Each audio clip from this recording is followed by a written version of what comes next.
So in many countries, parks are really the one which defines the destination of the countries. You know, it can be a developing country like Tanzania, Botswana, Kenya, or it can be a developed country like I think Australia is a good example, where tourism and nature is really driving it. And often we talk about nature-based tourism. I think it's a little bit limiting the actual impact of the parks on tourism, because in some countries I think the whole industry is really driven. All investments, it drives investments in hotels, in transports and communication. So it's actually underpinning the whole industry of tourism. So that's one example.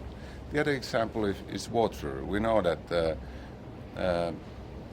about a third of the 100 biggest cities in the world depend on the water supply from watersheds which are either in protected areas or entirely within protected areas. So that's another good example where protected areas really drive and influence either the economy or the well-being in countries.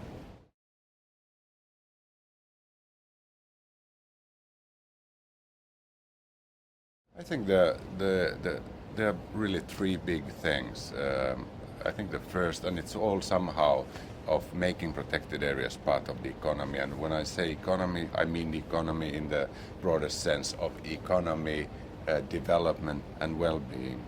And I think first is the fact that we need to integrate those protected area values in the way we measure, the way we monitor, the way we report development and well-being in countries.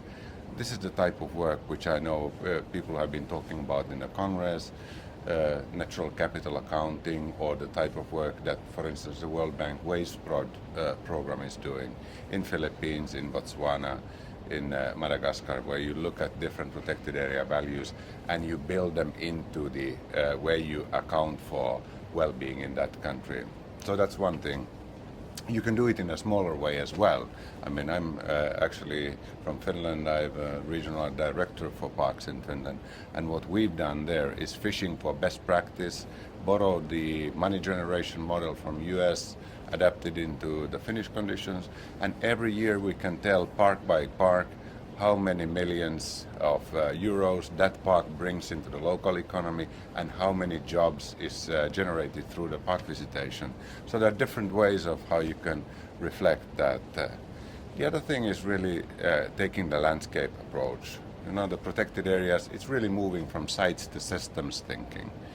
I think still there's a change and in the protected area community, but there's still a lot of sites thinking. You think of your protected area, your site, your national park, but it's only as a system that it really delivers on the conservation outcomes. And it's not only as a system, it's a system within a landscape. So I think what we're seeing is polarization of the landscape, where you have nature in the protected areas and then you tend to have increasing production landscapes outside the protected areas. So they are like islands in a sea of production, intensive, sometimes in very intensive production. So how do you create a landscape which allows biodiversity flow between the protected areas, within that protected area systems, to maintain biodiversity, which is really why protected areas are established in most cases? How does it allow biodiversity to flow within that broader landscape? There are different ways of doing that, and different mechanisms through statutory spatial planning or other landscape-based approaches, where you can set priorities in the landscape, make manage the trade-offs in a better way, and create sort of a longer vision, which should be inclusive also, so that people have an understanding, they have a chance to integrate, they have a chance to contribute it, and you create a vision for the landscape. So managing that landscape and managing that system is I think, the other thing which really needs to change. And the third is somehow related. In fact, it's about what I call the sustainable supply chains, sustainable sourcing, supply chains, and creating a permeable landscape. where actually biodiversity moves within the landscape, and which is also adapting to climate change. And that means you need to work more closely with industry, with commodity producers, with private sector, looking at different market, could be market incentives, market mechanism. We have voluntary sustainability standards in various commodities, palm oil, soy, other commodities which are produced. And we can see an increasing awareness also among the private sector and a concern that those supply chains are at risk. So there's an interest from the private sector also to manage those supply chains in a more effective way. So that's maybe those are the three things: economy, then taking the landscape approach, and really managing the supply chains and the landscapes outside.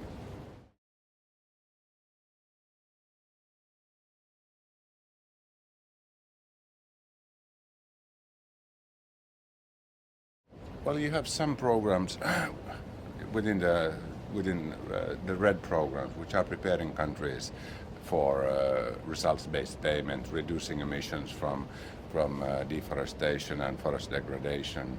Then you have other programs which are actually putting in, like the Forest Investment Program, which is one of the climate investment funds in the bank, which puts in early investments, helping countries to transfer and put in place systems so that they are prepared for climate change and also for carbon payments.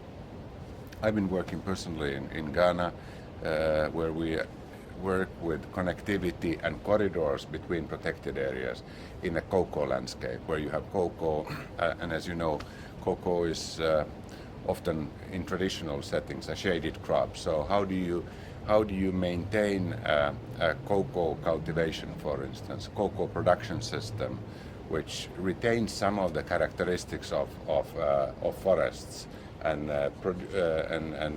forms like a functioning corridor between the different protected areas and reserves. So that's an example where climate money is used to help farmers to adapt, to help farmers to retain or to cultivate in a way which benefits both the protected areas and also produces higher returns and benefits for the farmer himself as a producer of cocoa or whatever he's working on.